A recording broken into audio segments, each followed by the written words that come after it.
সময়ের সাথে তাল মিলিয়ে চলা আমাদের মধ্যবিত্তদের কাছে অনেকই কষ্টকর হয়ে যাচ্ছে। আগেই শুক্রবার মানে ছিল গরুর মাংস, আর এখন হয়ে গেছে তা মুরগির মাংস। কিছুদিন পরে হয়তোবা হয়ে যাবে মাছ। দ্রব্যমূল্যের ঊর্ধ্বগতিতে আমরা প্রতিনিয়তই পিছিয়ে পড়ছি। তো হ্যালো গাইস, আসসালামু আলাইকুম। কেমন আছেন সবাই?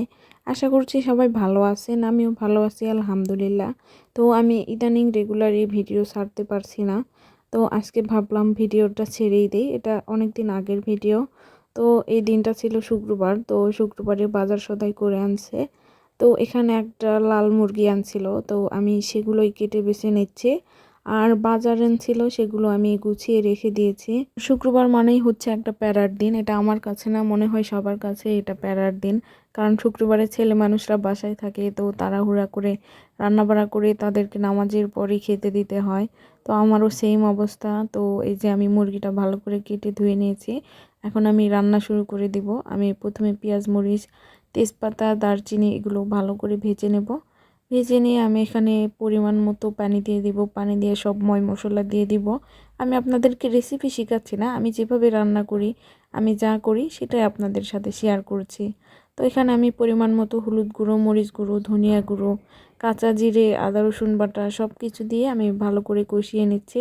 দেখেন কালারটা কিন্তু অনেক সুন্দর আসছে। তো যাই হোক, আমার কষানো হয়ে গেছে। এখানে আমি মুরগির মাংসগুলো দিয়ে দিব। দিয়ে আমি ভালো করে কষিয়ে নেব। যেহেতু শক্ত মুরগি, এটা তো একটু বেশিক্ষণ কষাতে হবে। কষানোতেই কিন্তু আসল টেস্ট। তো যত বেশি কষাবেন ততই টেস্ট হবে। তো আমিও সেইভাবেই কষিয়ে নিচ্ছি। বারবার ঢাকনা দিয়ে ঢেকে দিচ্ছি, আবার কষিয়ে নিচ্ছি। এরকম কয়েকবার আমি কষিয়ে নিয়েছি। তো ঝোলটা শুকানোর পর আমি পানি অ্যাড করে দেব।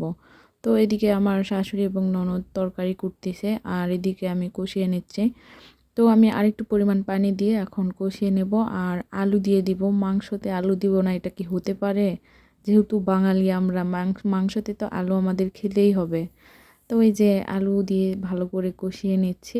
কষাতে কষাতে এই পর্যায়ে আমাদের সব কষানো হয়ে গেছে। এখন আমি পরিমাণ মতো ঝোলের জন্য পানি দিয়ে দিছি। তো পানি দিয়ে আমি আরও কিছুক্ষণ রান্না করে নেব। যেহেতু ভালো করে কষিয়ে নিয়েছি, আর বেশি জাল করার দরকার নেই। তো এই যে আমাদের রান্না কমপ্লিট। মাশাআল্লাহ, অসাধারণ হয়েছে। খেতেও অনেক মজা হয়েছিল। আর এদিকে একটা চচ্চড়ি করব, সেই জন্য সব মশলা এখানে দিয়ে দিয়েছি। পেঁয়াজ, মরিচ, আদা রসুন, লবণ, হলুদ সব কিছুই দিয়েছি। দিয়ে আমি ভালো করে মাখিয়ে নিচ্ছি। আর এভাবে হাতে মাখা চচ্চড়ি খেতে কিন্তু অনেক টেস্ট লাগে। কে কে খেয়েছেন অবশ্যই জানাবেন। তো মশলা আর পেঁয়াজগুলো একসাথে মেখে নেওয়ার পর এখানে আমি তরকারি দিয়ে দিয়েছি। তরকারি দিয়ে এখন ভালোভাবে এটাও ভালো করে মেখে নেব। মেখে একদম গুলিয়ে ফেলবো সব তরকারি। তো সেইভাবে আমি মেখে নিয়েছি। মেখে এখানে কিছু পালং শাক নিছি। পালং শাক দেখতে অনেকগুলো মনে হচ্ছে, কিন্তু এটা রান্না করার পর একদম অর্ধেক হয়ে যাবে। আর আমাদের বাসায় যেহেতু মানুষ বেশি, তাই আমরা একটু বেশি করেই রান্না করি। আর এখানে এখন আমি মাছ দিয়ে দিছি। আর এখানে একটু হাত ধুয়ে অল্প পরিমাণে পানি দিয়ে দিব, কারণ শাকের থেকে প্রচুর পানি বের হবে। তো এই যে আমি মাখামাখি শেষ, রান্না তুলে দিয়েছি। রান্নাতে বলক এসে গেছে। এই যে এখন আমাদের রান্নাটা সব কিছু কমপ্লিট। এখন সবাই মিলে একসাথে খাবো।